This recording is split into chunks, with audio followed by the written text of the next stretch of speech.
أعوذ بالله من الشيطان الرجيم بسم الله الرحمن الرحيم الحمد لله رب العالمين اللهم صل على سيدنا محمد وعلى آله سيدنا محمد وسلم أمي على فوكا بركة دا مسامي سونا كبيرة نيني أولا أمي بركة بلي دا مسارة هماني كسولي تشايا آميناتا دينكا محمد ورسول الله كسيني نما وبانا سودنغوي على كانتو أخرما كسون ka aw fo danti foli mina ka bɛni aw ka wagati juguya ye aw sigiyɔrɔw la mɔgɔ bɛ ni wagati na k'i sɔgɔlen don Shirifula TV la i ka foli belebeleba a bɛ kɛnɛ kɔnɔ foli ni tanni dilen ko aw ma yɔrɔjan mɔgɔ ani yɔrɔ sugu mɔgɔ an bɛ segin ka foli ni tanni ta ka don n'a ye i ka dɔn an fa an'an karamɔgɔ n'o ye Aseyid Usmani Sherif Madani Haidara ana ka denbaya ye an bɛ badabada foli ta k'a ɲɛsin u yɛrɛ ma nin kɛnɛ in kɔnɔna la danti foli min na ayiwa an bɛ kalo belebele in na n'o ye lahɔrɔma kalo in ye ni o ye mois de mai o ye anw bolo kalo belebeleba ye ka sababuya kɛ an karamɔgɔ an'an fa an'an ɲɛjɔyɔrɔ ale ka bangeli o bɛnna le 12 mai ma le 12 mai n'o sera a ka ja ɲɛba dɔ ko don dɔ sera le 12 mai ni ale sera i ka dɔn fantanw jigi bɛ tugu le 12 mai kɛnɛbagatɔw bɛ kɛnɛya sɔrɔ le 12 mai fɛrɛtɔw bɛ fɛrɛ bɔ le 12 mai yɔrɔw bɛ fura le 12 mai hinɛ don makari don a don ka taa se a kalo yɛrɛ ma i ka dɔn fɛn belebelew bɛ k'a kɔnɔ kobaw bɛ ɲɛnamaya kɔnɔ a bɛɛ bɛ kɛ hɔrɔma jumɛn na ala ni an karamɔgɔ Aseyid Usmani Sherif Madani Haidara ale bangeni hɔrɔma ale bangeli nisɔndiya o tuma na an bɛ ala fo k'a barikada le 12 mai an bɛ a fɔ ala k'a se an kɛnɛ ɲɛna an karamɔgɔ san caman bɛ ala bolo san kɛmɛ ɲinan kɔ ala k'o kalifa an n'a la k'a joyeux anniversaire k'ala ka san caman d'a ma kɛnɛya kɔnɔ lafiya kɔnɔ ya rabbi allahu an bɛ ala deli a ka duwawu kɛ an yɛrɛw fana ye an ka duwawu b'a ye jugu cɛma a n'a muso ma ala kana jugu ntanya ala kana jugu sala ala k'o kɛ ala kira hɔrɔma kosɔn sɔli ala rasuli ko nin ye folikan ye k'a lase a n'a kanubaga bɛɛ lajɛlen ma ka don Shirifula du bɛɛ kɔnɔna la kelen kelen ka foli di a ka denbaya bɛɛ lajɛlen ma o kɔfɛ an balimaw an ye wele bila an balimamuso min ma n'ale bɛna jɛ ka masala bi o de ye Madame Jakite Jɛnɛbasi a fana ye muso cɛsirilenba ye muso dɔkɛla don muso dɛmɛmuso fana don o y'a to bi an y'a wele an n'a ka jɛ ka na masala Madame Jakite Jɛnɛbasi ale ye présidente de l'association Yɛrɛkanu pour le développement de Bako Jikoro ni ACI Madame Jakite an b'i fo k'i waleɲuman dɔn i y'an ka kɛnɛ sɔrɔ a diyara an ye an b'a fɔ i bisimila kɛnɛ kɔnɔ yani an ka don kuma kɔnɔ folikan b'i yɛrɛ fana bolo ka ɲɛsin an filɛbagaw ma assalamu alaikum warahmatullahi ta'ala wabarakatuh auzubillahi minash shaitani rajim bismillahir rahmanir rahim an b'a fɔ ko alhamdulillahi rabbil alamin masa min y'an sigi nin kɛlen kan ala k'an ɲuman sigi k'an ɲuman wuli hɛrɛ ni baden na n b'an ka jamanaden bɛɛ lajɛlen fo cɛ ni muso n b'an ka jamanaden bɛɛ lajɛlen fo n bɛ Sherif Madani Haidara n b'a n'a ka denbaya bɛɛ lajɛlen fo ala kana foyi k'an si la ya rabbal alamin a ka anniversaire min natɔ don 12 mai ala ka ɲuman tɛmɛ hɛrɛ ni baden na ala ka musakaw bɛɛ nɔgɔya amin ayiwa an bɛ yɛrɛ fo k'i waleɲuman dɔn an b'a fɔ duwawu kɛlenw ala k'a minɛ an bɛ y'a fɔ ɲɛna cogo min na an balimamuso Jɛnɛbasi Madame Jakite ale ye association min n'o sigilen filɛ nin ye Bako Jikɔrɔ ni ACI la walasa ka Bako Jikɔrɔ ni ACI sigida k'ale la yiriwa association ka baara ɲɛsinnen don o ma n'a bɛ wele ko association Yɛrɛkanu ayiwa an ni a fɔ ɲɛna cogo min na o kelen de don musow an bɛ dɔ la an bɛ baara la an bɛ cɛsiri la ayiwa an ka cɛsiriw a n'an ka ɲɔgɔn dɛmɛ o ye fɛn belebele ye an ka ɲɛnamayaw kɔnɔna la o de y'a to bi an ka thème bɛna boli Yɛrɛkanu une dynamique association au service du développement et du bien-être communautaire Yɛrɛkanu ale ye jɛrɛjɛkulu ye min sɔnnen don a yɛrɛ ye ka tila ka mɔgɔ wɛrɛw la sɔn a ye ka tila ka baara kɛ a ka sigida ka se k'o yiriwa cogo ɲuman na bi thème o bi bolo kan Madame Jakite yɛrɛ kanu bɛ mun de ko fɔ mun na association sigi ka tɔgɔ da ko yɛrɛ kanu alhamdulillah Marietou ni association in tɔgɔ da ko yɛrɛ kanu parce que ni sigi ka miiri a tɔgɔ de diyara n ye adamaden yanni ka mɔgɔ kanu i yɛrɛ kanu fɔlɔ mɔgɔ min yɛrɛ kanu i se ka mɔgɔ yɛrɛ kanu an bɛ Ala deli an k'an yɛrɛ kanu n'an y'an yɛrɛ kanu an k'an silamɛɲɔgɔn kanu o de ye kanu yɛrɛ yɛrɛ ye ayiwa yɛrɛ kanu ka laɲini ye fɛn jumɛn de ye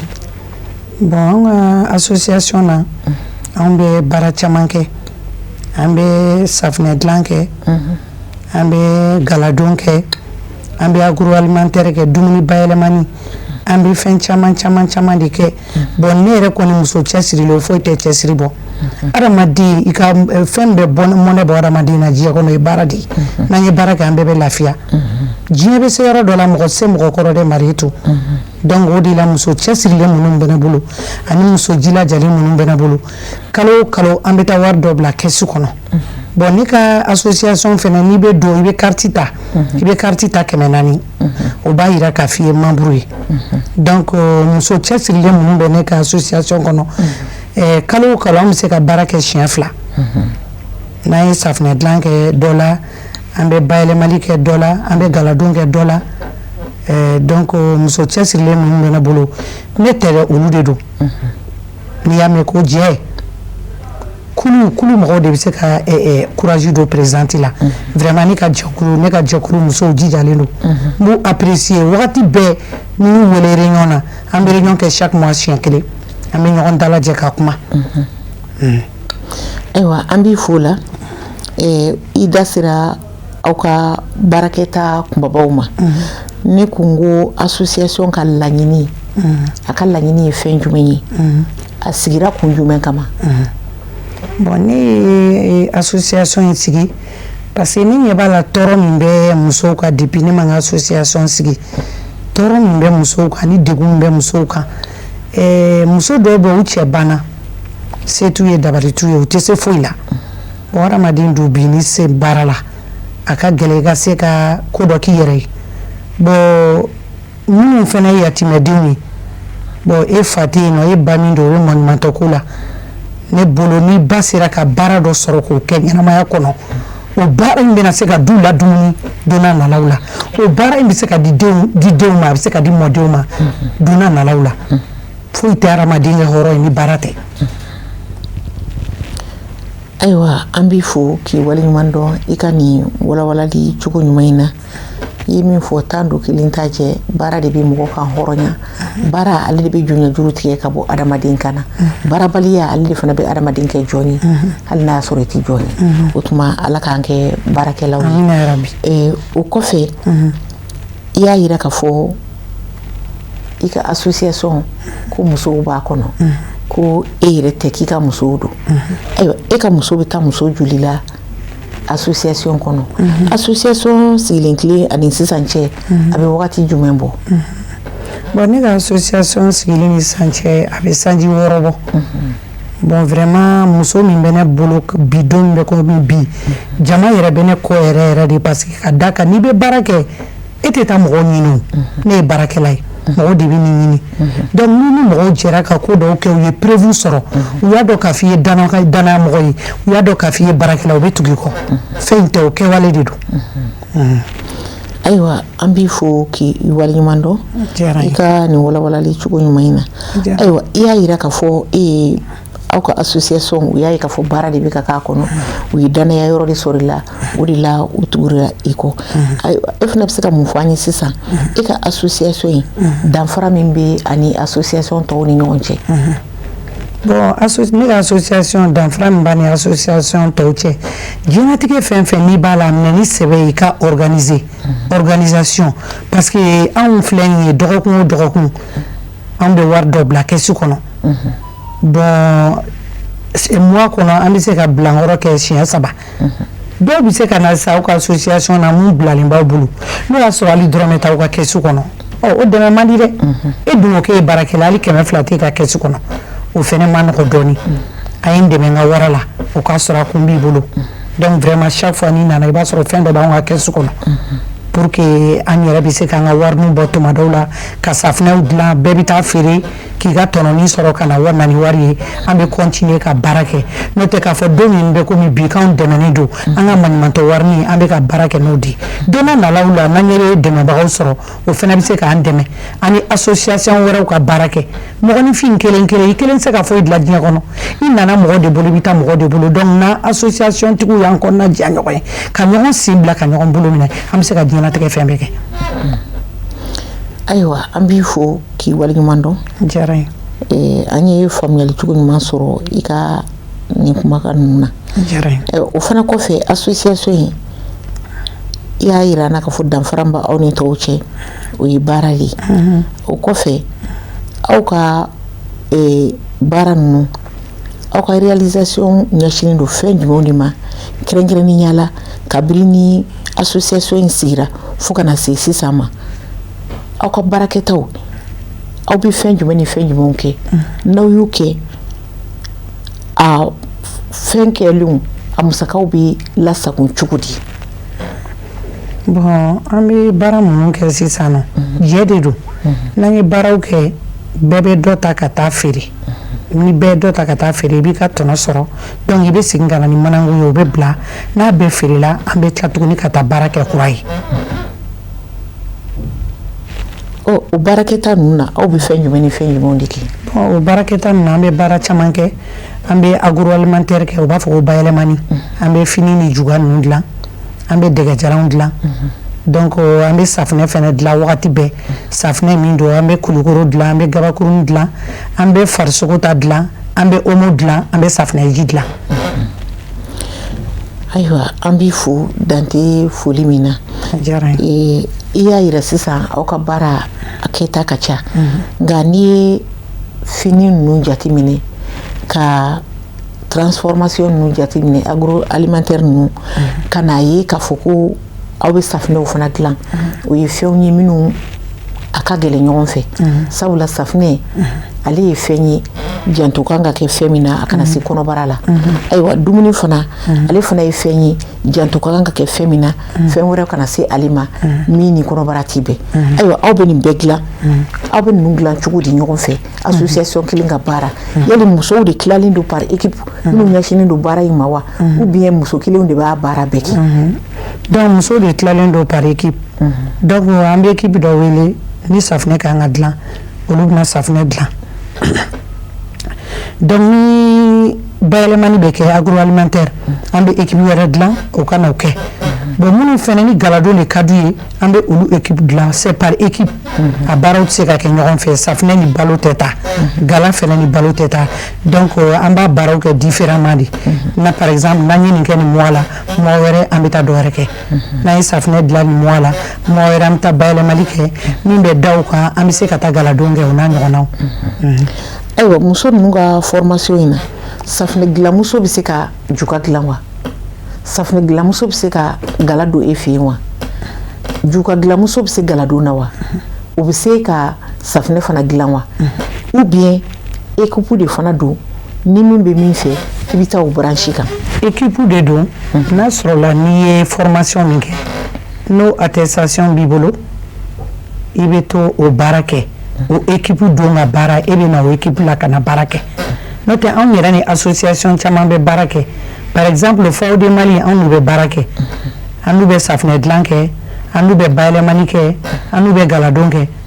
donc vraiment association diya ye de i fana ni mɔgɔw ka jɛ ka baara kɛ dɔ bɛ dɔ dɔn dɔ t'o dɔn donc o jɛ ka baara in fana o ye dɔnniya caman d'anw ma awɔ. Ɔ i da sera a ma sisan aw ni FAO ka jɛ in kɔnɔna la a ye nafa jumɛn sɔrɔ FAO ka jɛ kɔnɔ parce que n'i ye FAO fana ta bi association belebele don Mali kɔnɔ association belebele don a ka jɛ hali Mali kɔ kan a dɔɔnin don internationalement ayiwa aw ni u ka jɛ partenariat in kɔnɔ a ye nafa jumɛn de lase aw ma ou bien e yɛrɛ fana bolo aw ka nafa jumɛn de sera FAO ma. bon anw ni FAO ka jɛ a ye nafaba de lase ne ma ala yɛrɛ tigɛlen bɛ fisiringale la ne se fisiringaleya la anw ni FAO ka jɛ a ye koba de se ne ma ne yɛrɛ ka nin safinɛ dilan in don ala ni ina maram koyita jama jigiya juwa sa ale de y'anw bila ka taa formation dɔ la ne bɛ se k'a fɔ an k'o groupe in na mɔgɔ min ye safinɛ dilan wale ta o ye ne alhamdulilayi o la ne y'o dɔ FAO de kɔnɔ ka tila ka bayɛlɛmali dɔ FAO de kɔnɔ ne fana bɛ taa musow lakalan bi ne hakili la vraiment ne ye belebeleba sɔrɔ FAO de kɔnɔ anw ni FAO de mɔgɔw dala ka taa Faransi ka bɔ ka taa Faransi ka taa foire kɛ an taara foire kɛ hɛrɛ ni baden na ani ina Maran Koyita représenté ka taa ka segin hɛrɛ ni baden na wa o foire fana diyara ne na an bɛ Ala barikada an b'an ka présenté barikada vraiment ina ka hɛrɛ caman selen bɛ mɔgɔw ma dɛ Ala yɛrɛ tɛ fitininali fɛ dɛ ne balimamuso a ka hɛrɛ caman selen b'anw ma wa a ka hɛrɛ minnu selen b'anw ma ne b'a wale ɲuman dɔn Siseba denba ɲuman n'i y'a k'i taw ye i b'a kɛ walitaw ye mais n'i ma kɛ ta ye o tɛ kɛ walitaw ye dɛ wa ni hinɛ n'i taw la i bɛ hinɛ walitaw la vraiment ne ye ko caman dɔn FAO de kɔnɔ et puis je suis fière d'être FAOdienne aussi an n'u bɛ baara la merci. Ok an b'i fo k'i waleɲuman dɔn an bɛ FAO de maaw yɛrɛ fana bɛɛ lajɛlen fo yan kɛrɛnkɛrɛnnenya la tanti Ina Mariam Koyita an b'a yɛrɛ fana fo kosɛbɛ o kɔfɛ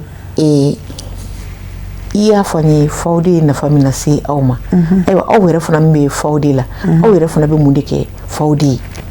bon anw bɛ min kɛ FAO de ye n'anw fana seko ye min kɛ min ye anw b'o kɛ FAO de ye FAO de bɛ se ka tɔgɔ sɔrɔ cogo min na FAO de fana bɛ se ka yiriwa cogo min na n'i y'a ye ko FAO de a membre de don anw bɛ fɛɛrɛ bɛɛ kɛ FAO de fana bɛ se ka yiriwa cogo min na anw bɛ association wɛrɛ la o dɛ mais o t'a bali k'a fɔ an tɛ se ka taa fara mɔgɔ wɛrɛ kan k'o ka baara kɛ adamaden a ye na n ka kɛ o ka di ni kelen ye dɛ donc an ka nin jɛ ka baara in vraiment a ye hɛrɛ caman de s'an ma ayiwa o diyara n ye o ɲininkali kelen n'an y'o ɲɛsin e yɛrɛ fana ma e bɛ FAO de kɔnɔ cogo min na yali ni groupement des femmes wɛrɛ wulila n'o ye muso jɛrɛjɛkulu ye i n'a fɔ association jɛrɛjɛkulu wɛrɛ ka taga e yɛrɛ fana fɛ yen yɛrɛkanu na k'u bɛ don yɛrɛkanu kɔnɔ yali e n'olu cɛla bɛna kɛ cogo di Mariétou ne ka porte dayɛlɛlen bɛ bɛɛ ye diɲɛ bɛɛ Ala de ye fantan da Ala de ye faama da Ala de ye kɛnɛbatɔ da Ala de ye banabatɔ da an ka nin masa belebeleba ye donc hadamaden ni ɲana i yɛrɛ fɔlɔ de b'a tɔnɔ sɔrɔ yanni mɔgɔ wɛrɛ ka taa sɔnɔ a tɔnɔ sɔrɔ donc ne ka porte dayɛlɛlen bɛ diɲɛnatigɛ hadamaden bɛɛ lajɛlen ye n'i nana i bisimila an ka baara kɛ musow ka tɔɔrɔ min bɛ musow ka bi cɛw tɛ se walahi cɛw tɛ se diɲɛ tɛ ka nɔgɔya cɛw tɛ se donc n'an ye 200 min sɔrɔ k'o fara du musakaw kan o b'an ka sotigiw dɛmɛ o b'u jigi sigi u b'a dɔn k'a fɔ ko musow yɛrɛ bɛ dɔ la musow fana ka hakɛ dɔ bɛ yen nɔ u bɛ k'a kɛ ka du musaka dɔ kɛ cɛ ni muso n'i bɛ baara la muso n'i bɛ baara la i cɛ ɲɛ b'a la wa n'i ye dɔ kɛla ye fana i cɛ ɲɛ b'a la a ma se kuma ka kɛ o donc vraiment an b'o min na nin ye an bɛ fitinin min fana fara du musaka dɔw kan o fana bɛ cɛw ka confiance dɔ d'an kan awɔ. ayiwa i da sera o yɔrɔ fana ma o diyara n ye kosɛbɛ merci beaucoup muso dutigi dɔ don sabula an ye dutigiw dafalan ye mais an b'a mɛn an yɛrɛ dama ni ɲɔgɔn cɛ baro dɔ la barodaw la ko muso k'a cɛ dɛmɛ ko muso b'a kɛ k'o tun ye fɔlɔ tile ye k'o tɛ sisan tile ye e ko sisan k'i cɛ b'a dɔn k'i bɛ dɔ la i cɛ b'a dɔn i yeli tagatɔ de la wa ou bien a b'a dɔn musaka de la so kɔnɔ i cɛ ka kan k'a dɔn cogo di k'i bɛ dɔ la a b'a dɔn musaka la a b'a dɔn n ka kɛwalew la parce que n yɛrɛ bɛ baara kɛ n ka so sanfɛ a b'a dɔn musakaw la a b'a dɔn baara kɛcogo la wa ne fana ye mɔgɔ ye ne tɛ fɛn dogo a la tiɲɛ yɛrɛ la silamɛw n'aw ye jɛ kɛ fɛn dɔw bɛ yen aw kana aw kɔnɔ datugu ɲɔgɔn ye Ala yɛrɛ ko diinɛ yɛrɛ kɔnɔnandiya de n'an y'an kɔnɔnandiya ɲɔgɔn ye an musow an'an ka sotigiw k'an kɔnɔnandiyaw ye fɛn ka kɛ tiɲɛ kan dɛ Ala k'an kɛ tiɲɛ tigiw ye n'an bɛ fɛn fɛn kɛ an ka kɛ tiɲɛ kan an kana kɛ nkalon kan n'an y'a kɛ tiɲɛ kan masa hadamaden b'an lawasa awɔ o ye ne ka fɛ. ayiwa a tun ka di ne ye i ka nin yɔrɔnin walawala kosɛbɛ n'o ye muso ka dɔn k'a fɔ ko a bɛ dɔ la muso n'i bɛ dɔ la i ka kan ka fɛn jumɛn ni fɛn jumɛn de kɛ min bɛ se k'a to i cɛ yɛrɛ bɛ encourager i ka baara la a ka jafa bɛ se k'i dɛmɛ muso kan ka fɛn jumɛn ni fɛn jumɛn kɛ a ka taabolo kan ka kɛ jumɛn ye parce que an b'a ye a ka nin yɔrɔnin ka gɛlɛn dɛ an yɛrɛ ye muso ye mais muso dɔw bɛ n'u donna nin baara ninnu kɔnɔna la i b'a ye du kɔnɔna yɛrɛ fana bɛ taa taabolo wɛrɛ fɛ donc muso minnu bɛ nin baara nin na an kan ka kɛ cogo di an ka duw kɔnɔ a ka kɛ musaka ye wo a ka kɛ an ka sotigiw cɛla ye wo a ka kan ka kɛ cogo di bon ne bolo n'i bɛ ka baara kɛ fɛn dɔw bɛ yen n'i bɛ ka kɛ du kɔnɔ a ma se yɛrɛ yira la o duden bɛɛ b'a dɔn k'a fɔ ko karisa de ye nin kɛ baara kɛ ko ɲuman i t'a kɛ mɔgɔ ye koyi i b'a k'i yɛrɛ de ye n'i bɛ ka musaka kɛ du kɔnɔ o bɛ diya bɛɛ ma k'a fɔ ko karisa yɛrɛ vraiment karisa jilajalen don karisa jilajalen kɔrɔ tɛ dɔ wɛrɛ dɛ a fana b'a essayer ka musaka dɔw kɛ fo diɲɛ bɛɛ bɛ min kalama o ye kelen ye filanan k'a fɔ ko ni ne bɛ dɔ kɛ ne cɛ tɛ fɛn sɔrɔ a la ne bolo o ye jatefu de ye o e cɛ de ye furu ka b'i faso la ka na ka na ale fɛ yen nɔ e ka hɛrɛ ale ka hɛrɛ e ka bɔnɛ ale ka bɔnɛ ale ka hɛrɛ e ka hɛrɛ a ka bɔnɛ e ka bɔnɛ parce que fɛn dɔ bɛ diɲɛlatigɛ la f'an k'an tilen ɲɔgɔn ye dɛ Mariétou Diallo n'an m'an tilen ɲɔgɔn ye diɲɛ tɛ ɲɛnabɔ dɛ mɔgɔ furukɛ mɔgɔ min taara e fa bara suma ni farida la k'e furu ka na ne hakili la u ka degun ye ka degun ye fɛn dɔw kan ka arranger e yɛrɛ kan k'o arranger hali mɔgɔ m'o fɛ ɲɛna cɛ fɛnɛ n'i y'o kɛ cɛ ye cɛ fɛnɛ b'a dɔn hali n'aw muso naani de bɛ cɛ bolo karisa kɔni vraiment a bolo labilalen don ko dɔw bɛ yen n'a nana hali ni ye n dɛn ka fa ye a bɛ n dɛmɛ k'a ɲɛnabɔ foyi tɛ kɛ gansan n'i ye ko o ko kɛlen i b'a sɔrɔ kun dɔ de bɛ k'a la n'i bɛ fɛn ɲini musow bolo an ka hakili to an ka sotigiw la an ka hakili to an ka denbayaw la ni ni mɔgɔ furuna ɲɔgɔn kan o ye balimaya ye dɛ o ye sinjiya ye dɛ donc an ka dusukun dayɛlɛ ɲɔgɔn ye n'o kɛra ala bɛ hɛrɛ nati n b'o conseil di diɲɛlatigɛ muso bɛɛ ma ko ne bɛ dɔ la ko n cɛ tɛ dɔrɔmɛ dun ne cɛ ma dun jɔn b'a dun a dunbaga tɛ mɔgɔ si ye ne ka sotigi tɛ ala bɛ se ka garizigɛw bila ɲɔgɔn ye bi garizigɛ ye cɛ ta ye sini ta ye muso ye dɛ o don an ka kɛ hɔrɔn ye n'an kɛra hɔrɔn ye an b'a dɔn an bɛ min kɛ an b'a dɔn an bɛ min fɔ an b'a dɔn an bɛ don yɔrɔ min an b'a dɔn an bɛ bɔ yɔrɔ min ayiwa an b'i fo hali bi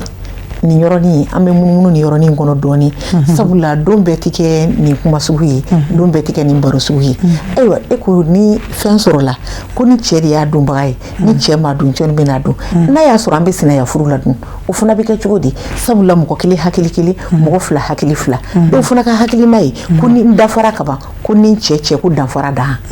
ko ni n dafara ka ban ko n cɛ man kan ka n bolo dɔrɔmɛ misigara jalaki a man kan k'a sɔrɔ tuguni ayiwa i bɛ mun fɔ an ye o yɔrɔnin fana kan Mariétou Diallo sinaya ye dakan de ye n'ala y'i da kama i tɛ ba la kelenya a ye ala de nafa a ma mɔgɔ si nafa sinaya fana tɛ den kolonya dɛ o kɔrɔ tɛ k'a fɔ i tɛ muso ɲuman ye dɛ o bɛ dakan de la e kana bali i bɛ fɛn fɛn k'i furukɛ ye kana bali k'a fɔ k'a ye muso wɛrɛ ta mɔgɔ tɛ diya mɔgɔ ye gansan mɔgɔ fana tɛ goya mɔgɔ ye gansan i bɛ se fɛn fɛn la kɛ sinamuso n'a jɔyɔrɔ don e fana ni jɔyɔrɔ don n'i kɛra ala ka jɔn ɲuman ye walahi hali ni sinamuso in bɛ se k'a dun a k'a la a ka dun masa aramani de y'aw sigi ɲɔgɔn kan o e m'ale choisi ale m'e choisi aw ma bɔ dugu kelen na donc o masa aramani min y'a kɛ ni aw y'a kɛ ka ɲɛ ala bɛ hɛrɛ dɔrɔn de b'o kɔnɔ ayiwa an b'i fo k'i waleɲuman dɔn nin yɔrɔ in walawalali la sabula nin bɛɛ de b'an ka baara kɔnɔ ayiwa an b'a ye fana dɔw y'a faamu a ɲɛɲuman kan i komi an b'a sɔrɔ dɔw yɛrɛ fana m'a faamu a ɲɛɲuman kan ayiwa bɛɛ b'i ka tɔmɔta sɔrɔ nin yɔrɔ la cɛ majɔ tɛ ala ma jɛ ye n'aw jɛra ka sigi cɛ kelen kun aw kɛra balimama de ayiwa dɔw kana jɛ k'a fɔ k'a tɛ se k'u ka fɛn kɛ hɛrɛ dɔ kɛ hali du kɔnɔna la ko ka sababuya kɛ parce que sinamuso b'ale la i sinamuso ye badenmuso de don ni dɔgɔmuso don a dɛmɛ ni kɔrɔmuso yɛrɛ fana don a dɛmɛ ala ye e sɔn min na ala ka hinɛ dɔ de don ala y'i bolo don baara min na ala ka hinɛ dɔ de don ala ye nɛɛma dɔ de dayɛlɛ ye a to mɔgɔ wɛrɛw ka bɔ i nɔ ma muso minnu bɛ dɔ kɛ nafa foyi tɛ baara in na ni nin n'a ɲɔgɔnnaw tɛ ala ka hakili ɲuman ala k'o dan kelen-kelenna bɛɛ lajɛlen ma o kɔfɛ Jɛnɛba i bɛ se ka mun de fɔ an ye yɛrɛ dɔn aw ka association yɛrɛ kanu a ka baara ɲɛsinnen don fɛn jumɛn fana ma sigida la bari a y'a yira k'a fɔ ko ka sigida la yiriwa sigida yiriwali sira dɔ ye mara ye sigida yiriwali sira dɔ ye kɛnɛya ye sigida yiriwali sira dɔ ye ka sigida la kanda aw ka baara ɲɛsinnen don jumɛn de ma nin waleya ninnu na i n'a fɔ o n'a ɲɔgɔnnaw. Bon, Mariétou Diallo, sigida la vraiment i ye min fɔ n'o ye kɛnɛya ye c'est très important. N'an ye yɔrɔw saniya o bɛ na ni kɛnɛya ye sigida la, o ye kelen ye. Filanan na sigida la f'an ka hinɛ n'an ka makari ka se ɲɔgɔn ma, an kanu ka don ɲɔgɔn dusukun na. Ayiwa an ma duman tigɛ aw la, nin tun ye émission tako fɔlɔ ye. Ni Ala sɔnn'a ma tako filanan a bɛn'o sɔrɔ ni Ala sɔnna ntɛnɛn nata 17h30 ka taa 18h la. Aw minnu bɛ yen n'aw ye Sherifula TV sugandi kɛrɛnkɛrɛnnenya la émission du ani denbaya n'aw y'olu sugandi an bɛ aw fo ka aw waleɲuman dɔn. An ka baara in tɛ foyi ye walasa lafiya bɛ se ka don du kɔnɔnaw la cogo min na. Sabula jamana dɔ ka se ka jamana lajɔ, jamana ka lafiya, o kuloma belebele o bɛ daminɛ du kɔnɔnaw de la. O tuma an bɛ aw fo aw ka kulomajɔ ɲuman na. An bɛ segin ka an fa fo n'o ye Aseyid Usumani Sherifu Madani Hayidara a n'a ka denbaya ye. An y'a fɔ an bɛ le 12 mai la, le 12 mai an karamɔgɔ a n'an fa a n'an y'a jɔyɔrɔ n'o ye Aseyid Usumani Sherifu Madani Hayidara ye. Ale bangena ka bɛn nin kalo belebele in ma. O tuma nin kalo belebele in mana se Mali kɔnɔ, Mali kɔ kan, bɛɛ b'a dɔn ko le 12 mai sera. Ansaru a cɛman a n'a musoman, jamana kɔnɔ ani jamana kɔ kan, ka aw fo ka aw waleɲuman dɔn dante foli min na. Sabula aw sen mana don fɛn min na hali ni ko nin don a bɛ kɛ koba ye. Ansaru aw de ye sɛgɛnbali ɲinɛbaliw ye. Ansaru aw de b'a yira k'a fɔ ko n'aw ye fɛn min minɛ aw t'a bila, aw de y'a yira k'a fɔ nin cɛba in ko ka di aw ye. Wa bangeli ɲɛnamayali fana a bɛ dɔn. A bɛ dɔn ni kɛwalew ye, a bɛ dɔn ni ɲumankɛw ye, a bɛ dɔn ni hinɛ ni makariw ye, a bɛ dɔn ni dɛmɛ ye ka hinɛ fantanw na. O tuma ka aw fo ka aw waleɲuman dɔn k'a ɲini dali masa fɛ Ala ka san caman yira ani karamɔgɔkɛ in na ɲɔgɔn bolo. Sidiya ni kɛnɛya ani labanko ɲuman o bɛ Ala bolo, Ala k'o yira an n'a la. An b'a fɔ Ala ka sigi wɛrɛ yira an na. Assalamu alaikum wa rahmatullahi wa ta'ala wa barakatuhu.